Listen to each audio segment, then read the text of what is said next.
let's take a look at this ACR Pro Alice Plus. I don't quite understand the capitalization here. Everything that comes in the box is pretty straightforward. You've got your case foam, which is not too thick. This kit comes with an aluminum plate.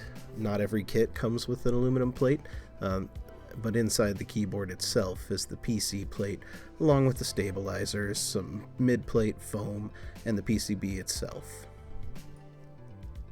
I went with this kit instead of the pre-assembled one just because I wanted the transparent colorway, and that wasn't available. So flipping it over, oh my goodness, that is the most ugly bottom plate I've ever seen, and it's got some pre-installed rubber feet, which hopefully that's enough typing angle for me. And shaking it around, I think I can hear a screw in there. Oh boy. Anyways, let's crack this guy open. The CNC on all the acrylic seems really nice.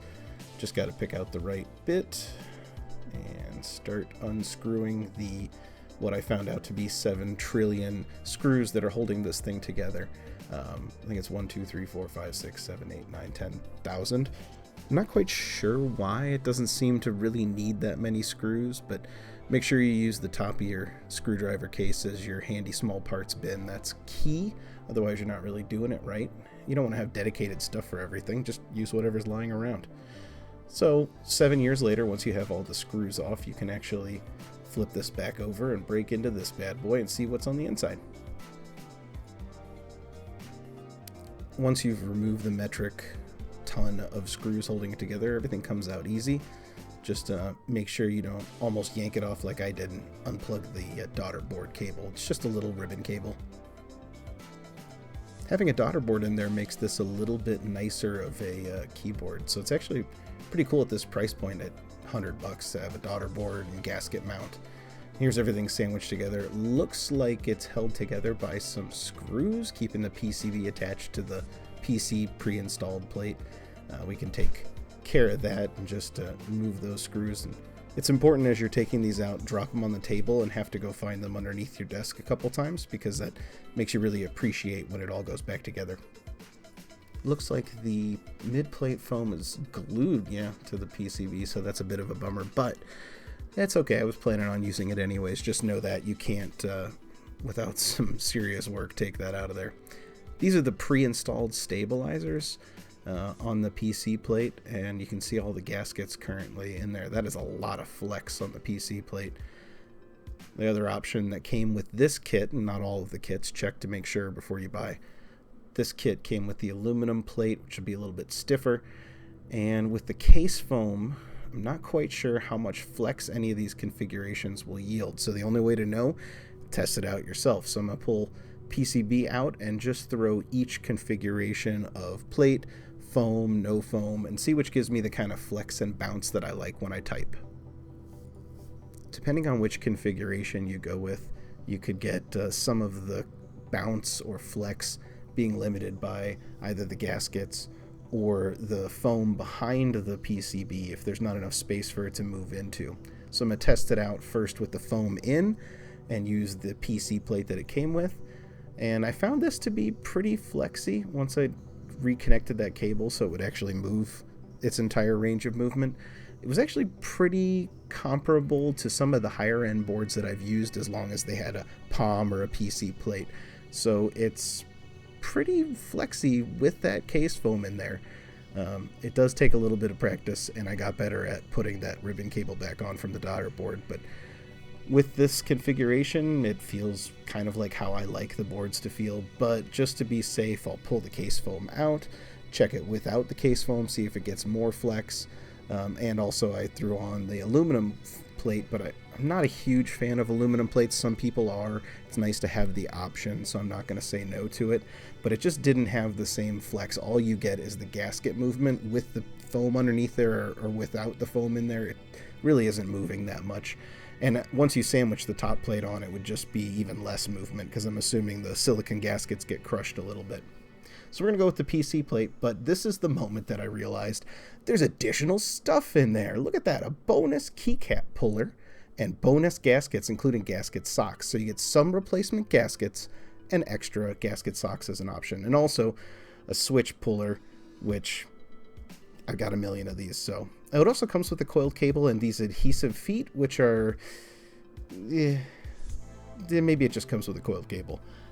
So I'm going to try these gasket socks, and this is supposed to yield even more flex, and it kind of does once I threw it in there. But the only downside of doing it this way is once you put these little gasket socks on, there's only enough to cover the entire plate once. They like to go flying off of the plate. Ask me how I know. It only happened 400 times. So I'm going to go with the gasket socks, which gave the most flex, and the PC plate. And I'm going to start throwing switches in here. I got a little antsy and threw the PCB and plate into the case. So I'm going to go with these Gateron North poles. They're the V2s. I believe they're 50 gram linear spring switch. I haven't really used a lot of linears, but I'm kind of thinking that all of that RGB goodness will shine through these very clear guys, and I'm planning on putting cherry profile caps, so I'm hoping that those don't have any interference. We'll find out later. So now let's throw some of those switches in. I pulled the PCB and plate back out of the case so that I could support the sockets by putting them directly on the table. I could solder them back on if they fell off, but at this point I've heard everyone say over and over again to make sure you support these, so I'm not going to buck the trend. I'm not going to rock the boat.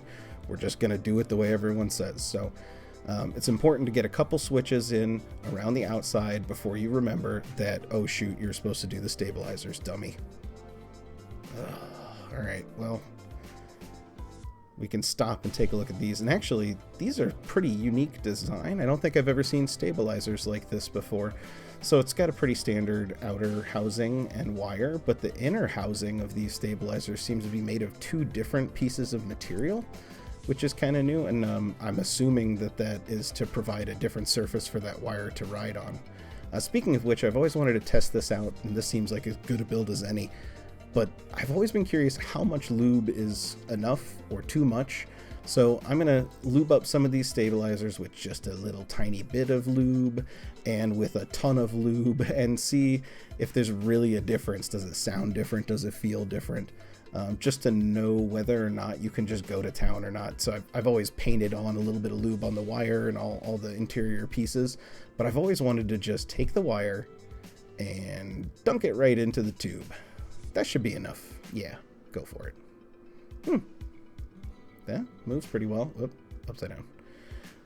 And, oh, that's the glob technique right there. So really, this just would save me time and not dirty a brush if this is good enough. So I'm going to throw these onto the two space bars and throw a switch in each, and let's test them out with some space bars I had lying around. That feels pretty good. I don't really notice a huge difference between the two. So this is the lubed up one. That's goobered, and this one's lightly brushed. You can kind of hear a little bit of it, but what I found out is as you use it more and more, the one you just goop the lube onto, just eventually that sound goes away. So I'm going to go heavy, toss all the switches in. Make sure you crack your knuckles too.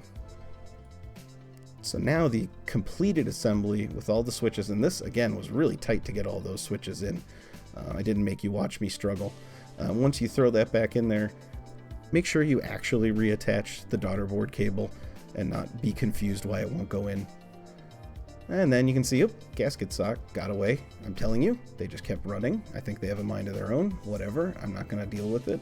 I'm just going to throw it back on. Just be smart and put them on right before you put everything back together. That way you don't lose any, because you only have enough gasket socks for one run.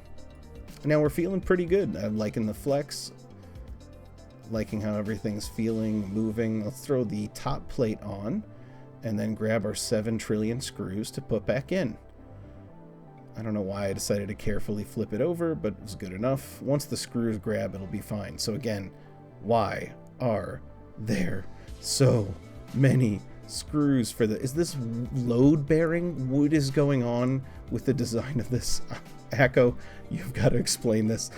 How can that many screws be necessary? It does not pass this engineer's snicker test. Whatever. Alright, now, so the whole reason that I did this build was to use a set of keys I had bought off Novel Keys sales that I've been wanting to use for a while. I don't own any other GMK sets, and this one was on sale. It really caught my eye, and I've been itching to use this on a build with a transparent acrylic case. It just seemed like the thing that looked it best on. Grand Prix is Moto GP GT inspired, and I think it looks super sharp with the acrylic. So I'm hoping no interference. I'm hoping it sounds nice. Let's take a listen.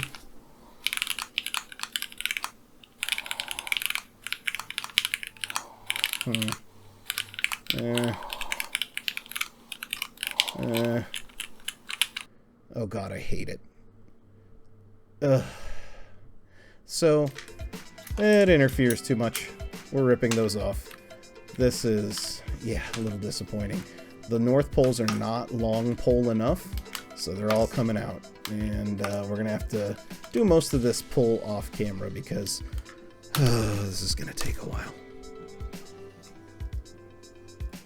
Okay, so what's going to go instead of these Gateron north poles? I have been sitting on a set of these Azure Dragons, haven't had a chance to use them. 63 gram, which is probably my favorite weight, tactile, supposedly a pretty good medium to strong tactile bump, and they kind of feel it, but you never know until you put it into a case and try it out. So these ones came from Divinity, but I think you can get them in a couple different places. I think they're Go Polar design. So once all those are back in and I slowly put on all the keycaps the old-fashioned way without any editing magic, we're ready for an actual final test. And now I'm excited.